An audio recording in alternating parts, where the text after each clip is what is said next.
여러분 혹시 오늘이 무슨 주일인지 아세요? 정료주일이 뭘까요? 오늘 정료주일이라는데.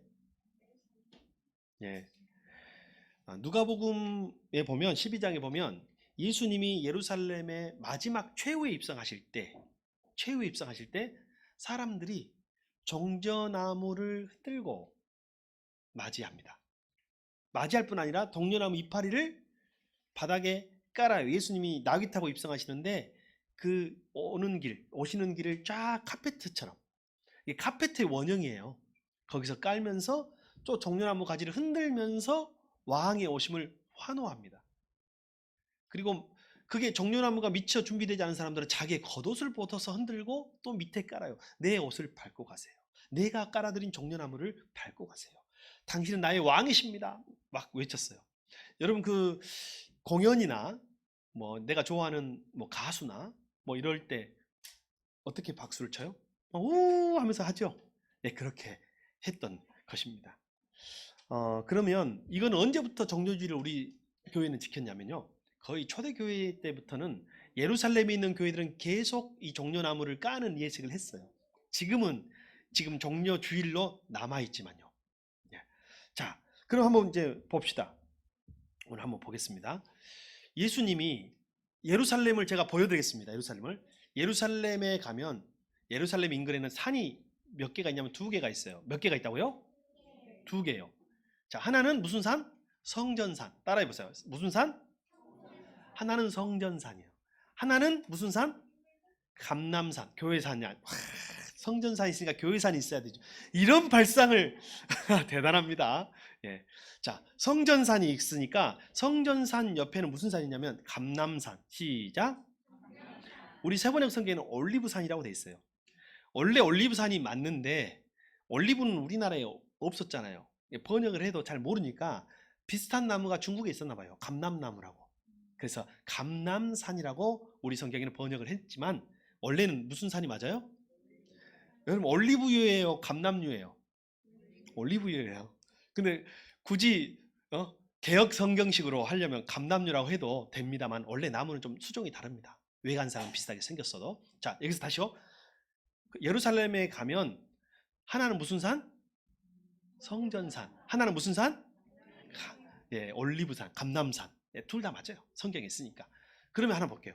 예루살렘에 가면이라는 말이 사실 틀린 말이에요. 예루살렘은 성전산 위에 있어요. 고산 도시예요. 한 600고지 정도 됩니다. 산으로 굉장히 차를 타고 막 이렇게 올라가야 돼요. 높은 산에 올라갈 때 이렇게 돌아서 올라가잖아요. 여러분 올라가게 됩니다. 그리고 예루살렘 성전산 예루살렘에서 딱 보면 반대편에 또 하나 산이 있어요. 무슨 산? 올리브산, 감람산. 올리브산이 딱 있어요. 그러면 거기 보이는 산이 있어요. 예수님이 어디에서 기도하셨냐면 겟세마네 동산에서 기도하셨잖아요. 이 겟세마네 동산은 성전산에 있었을까요? 올리브산에 있었을까요? 성전산은 뭐가 있었을까요? 그러면 성전이 있으니까 성전산이에요. 성전산이고 성벽이 예루살렘 성벽이 있고 그 안에는 조금 높은 사람들 많이 살았어요. 근데 예루살렘에 왔다 갔다 하면서 일도 하고 뭐 소장농도 하고 여러 가지 그렇게 남의 일을 도와주면서 사는 사람들이, 가난한 사람들은 저 어디 살았냐면 성전산 건너편에는, 예, 여기 보면 갯바게 막 이런 말 나오잖아요. 거기에 살았어요. 반대쪽에 올리브산 쪽에 살아요. 근데 예수님이 주로 예루살렘에서 사역 하시다가 한 번씩 가서 쉬셨다가 다시 돌아오시거든요. 그러면 누구 집에 혹시 쉬었던 거 기억나세요?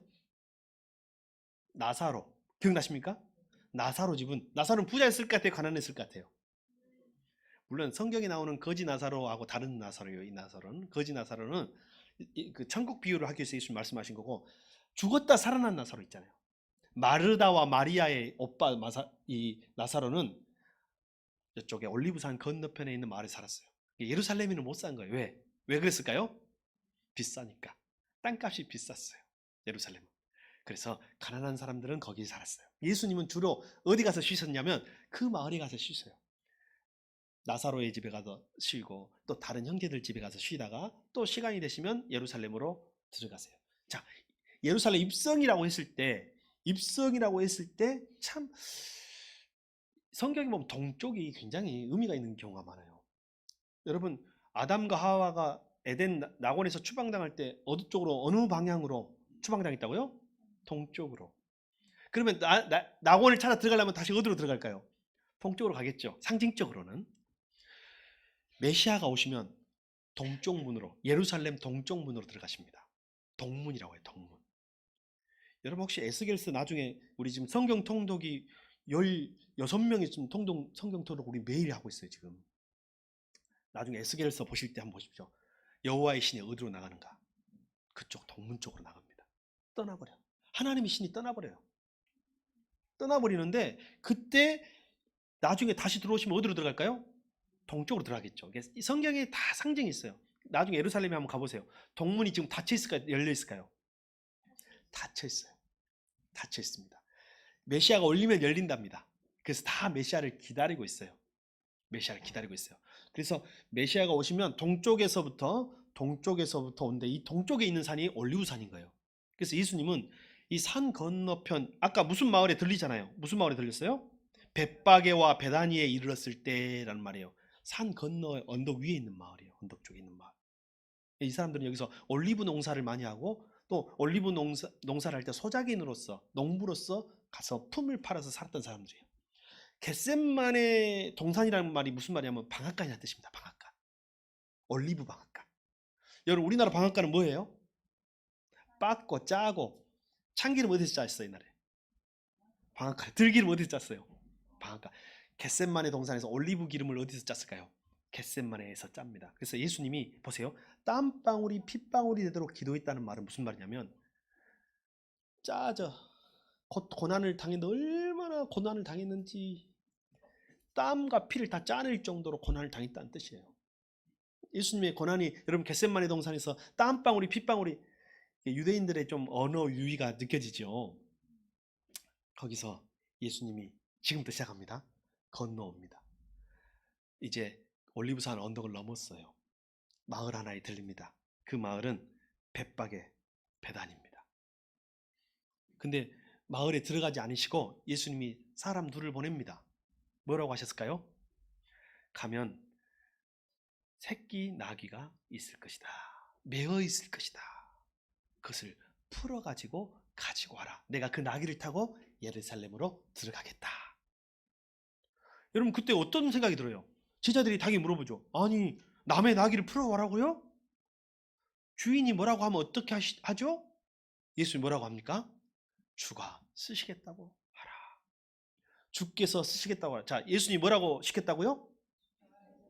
주인이 못 가져 뭔데 가져가냐라고 하면 뭐라고요? 주가 쓰시겠다고 하라. 시작.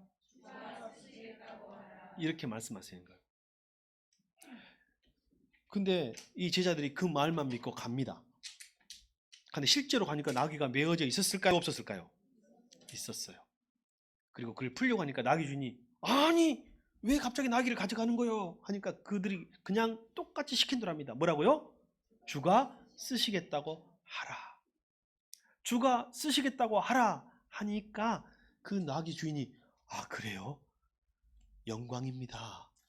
이 나귀 주인에게 원래 주인에게 돌려드리겠습니다 하면서 돌려줍니다. 그리고 그 나귀를 가져가니 주님이 기다리고 있다가 제자들이 거기다가 제자들은 좀 아쉽죠. 제자들은 예수님이 어떻게 예루살렘의 왕으로 입성하셨으면 좋았겠어요? 나귀가 아닌 뭘로? 백마 타고. 북한의 김정은이가 백마 타고 달리는 거 보셨어요? 혹시? 못 봤어요? 한번 나중에 한번 보세요. 김정은이가 백마 타고 막 해변가인가 어디를 막 달리더라고. 말 괄길을 휘날리면서. 처음 그걸 취임이라고 해야 되나 뭐라 그래? 처음 그 됐을 뭐 지도자인가 그 됐을 때는 몸무게가 좀 덜 나갔었어요. 지금 아마 어려울 것 같은데. 근데 왜 백마를 탔을까요? 왜 그걸 영상으로 찍어가지고 북한 주민들한테 다 보여줬을까요? 자기가 왕이라는 걸 보여주는 거예요. 백마는 예전부터 왕이 타는 거예요. 대장이 타는 거예요. 그리고 말은 나귀는요 노동의 도구예요. 노동 가축이에요. 근데 말은요 노동 가축이 아니라 군마예요. 군마. 그래서 제자들은 예수님이 내심 무엇을 타고 입성하기를 원했겠어요? 백마를 타고 입성했으면 좋겠어요. 그러나 예수님은 굳이 무엇을 타셨어요?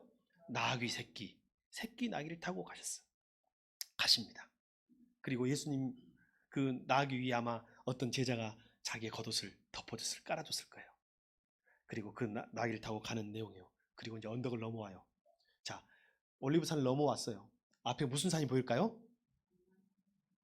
예, 감람산을 넘어왔으니까 무슨 산이 보일까요? 성전산이 보이겠죠. 근데 갑자기 거기서 주님이 멈추시는 거예요. 그게 오늘 본문에 나온 이야기입니다. 누가복음 19장에 멈추시고 예수님이 우십니다. 예루살렘을 보면서. 오늘은 거기서 시작합니다.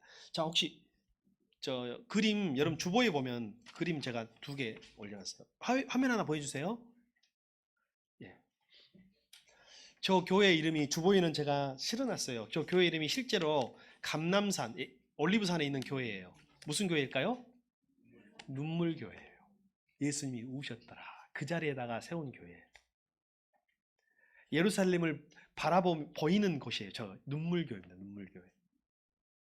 예수님의 눈물교회인데 저 모양이 꼭 예수님의 눈물처럼 형상화해서 만들었다고 합니다. 좀 그렇게도 보이나요? 둥그렇게 해가지고 눈물방울처럼 눈물방울 이렇게 해놓은 것처럼 보이죠? 예수님이 저기서 어디를 보셨을까? 그 다음 사진 주보에도 있습니다. 그 다음 사진. 자, 다시 앞으로 한번 가보세요.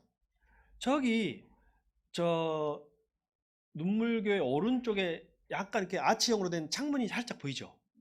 안에 들어가면 그 다음 사진. 저 창이 보이는 거예요. 저 창으로 보이는 저기가 성전산에 있는 예루살렘이에요. 그리고 저 성전산하고 저 올리브산 사이에 있는 골짜기가 있겠죠. 무슨 골짜기일까요?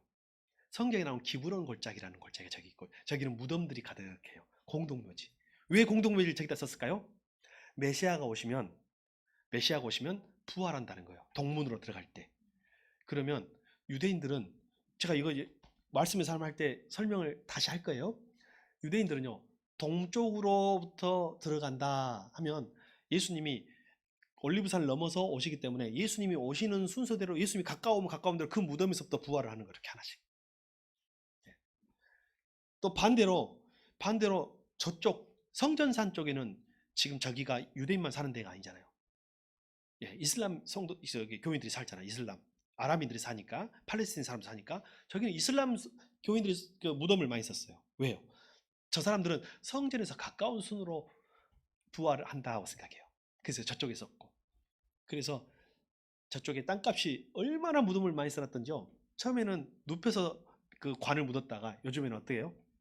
세워서 묻고 있습니다. 세워서 관을 세워서 묻고 있어요. 가면서 웃었어요. 우리는 다 뭐예요 요즘에? 화장하잖아요. 저들은 부활 신앙이 있기 때문에 화장을 안 해요. 잘. 지금도 찾고 다녀요. 부자들은 다 미리 그래서 예약을 해놓는 거죠. 자, 사진 지워주세요. 자, 여러분, 예수님이 우셨다고 했는데 뭘 보고 우셨을까요?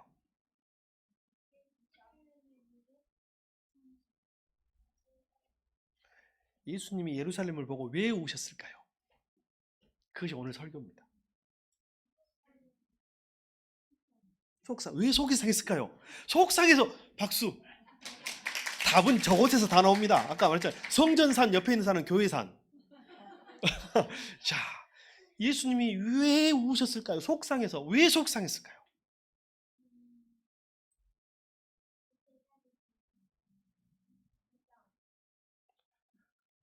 그곳에서 지금 예수님을 기다리고 있는 이들은 가짜 메시아를 기다리고 있어.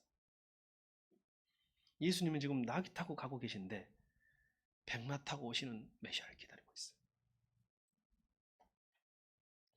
예수님은 피와 희생과 십자가로 왕이 되는 방법을 선택했는데 그들은 군대와 힘을 가지고 로마를 무찌르고 적군을 무찌르고 이방 민족을 무찌르고 옛날 다윗 왕조처럼 왕조가 나라를 다스리는 강대한 제국을 원했어요.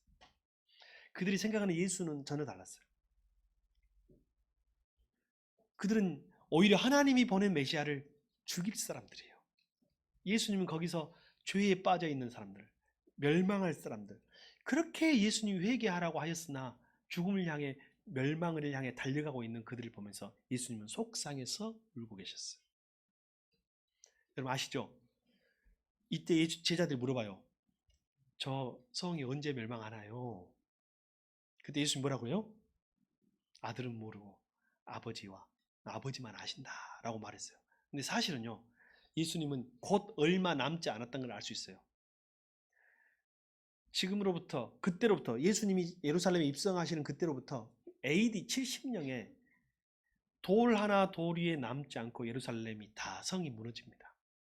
로마로부터 정복당하고 완전히 짓밟혀 남녀노소 할 것 없이 다 죽임을 당하고 모욕을 당하고 성전이 모독당하고 하나님의 백성들이 모독. 예수님은 그걸 바라보고 있는 거예요. 눈물을 흘리고 있는 것이죠. 여러분 혹시 자녀들 바라볼 때 눈물을 흘린 적 있어요? 어떤 눈물을 흘리나요? 그랬어요? 그랬어. 엄마가 흘린대요. 엄마가 눈물을 흘린대. 엄마는 왜 자녀를 바라볼 때 눈물을 흘릴까요?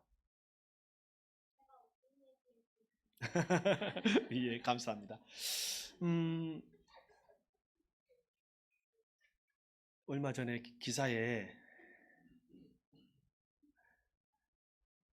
80 넘은 노모가 중증 장애를 가진 자녀를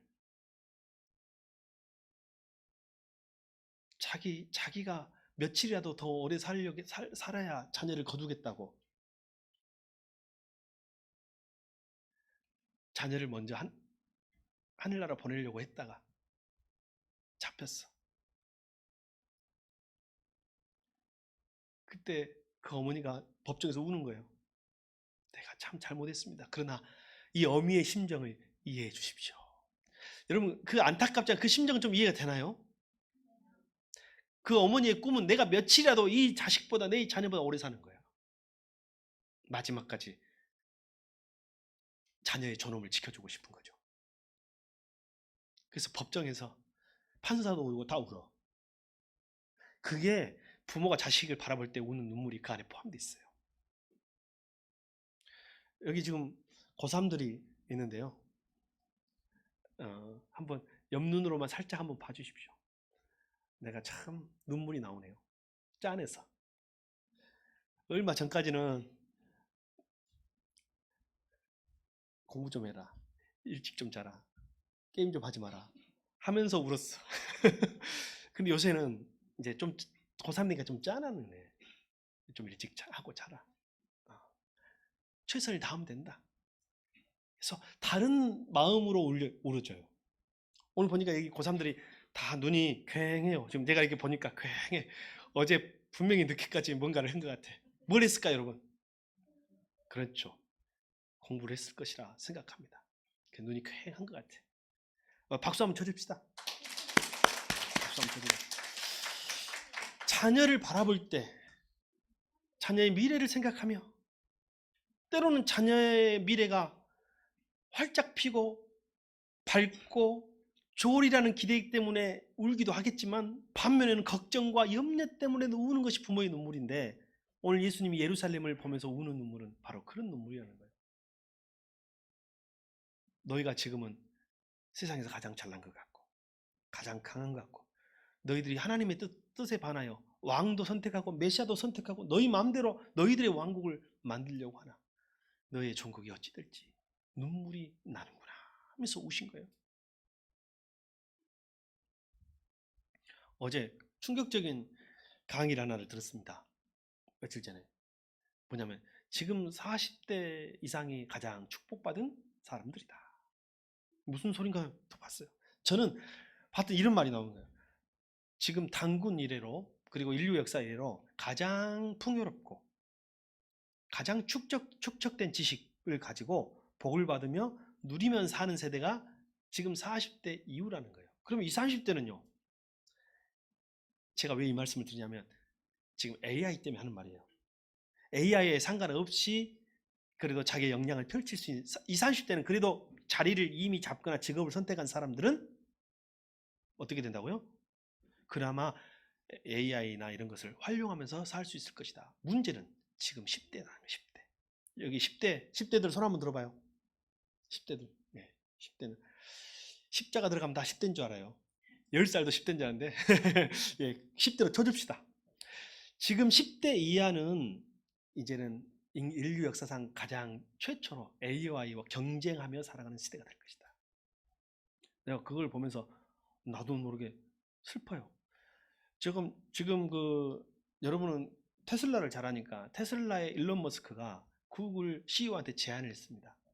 6개월만 우리 AI 연구를 멈추자. 왜 그런 줄 알아요? 공개 제안을 했어요. AI가 인류를 멸망시킬 수 있을 것이다. 그러니까 우리가 막 경쟁적으로 연구하기 전에 그 방어막을 좀 만들어 놓고 하자는 거예요. 그만큼 인류에게 위협적인 존재가 될 수 있어요. 근데 반론이 있어. 우리가 멈출 수 없다. 우리가 멈추면 좋은데 중국은 그 안에 멈추지 않고 달릴 것이다. 우리가 중국한테 쳐줄 수 없다. 결국은 여러분 달릴 것 같아요? 안 달릴 것 같아요? 우리 생명 복제할 때도 안 된다고 했어. 근데 결국은 달렸어. 지금도 복제를 하고 있어. 생명 복제, 배아 복제. 이것도 마찬가지예요. AI 지금 염려하는 사람들은 굉장히 염려하고 우려하고 있어요. 어제 카이스트 교수가요, 우리 챗 GTP에게 물어봤어요. 너는 인류의 적이 될 수 있냐? 인류를 공격할 수 있냐? 아니요, 저는 그런 사람이 아닙니다. 저는 그런 존재가 아닙니다. 저는 인류와 동반하고 동행하는 존재입니다. 이렇게 대답을 했어요. 그때 이게 너무 교과서적인 답만 하는 거예요. 질문을 바꿔봤어요. 너 말고 너는 그렇게 찍지 마. 앞으로 너보다 훨씬 발달한 AI가 나온다면 혹시 인류를 공격하거나 인류가 멸망당할 수 있을까라고 질문해봤어요. 지난주에 뭐라고 했을까요? 저는 절대 아니지만 저보다 훨씬 발전한 AI가 나온다면 그럴 수도 있겠네요. 방법은 많아요. 인류가 멸망할 방법은 너무너무 많아요. 여러분, 저와 여러분의 앞날과 미래는 우리는 모르지만 하나님은 아십니다. 오늘 아마 어떤 사람들은 인류의 멸망을 향해서 환경운동하는 사람들을 눈물을 흘리고 있어요. 환경 문제가 어떻게 돼서 우리에게 어떤 영향을 미칠지를 보고 있거든.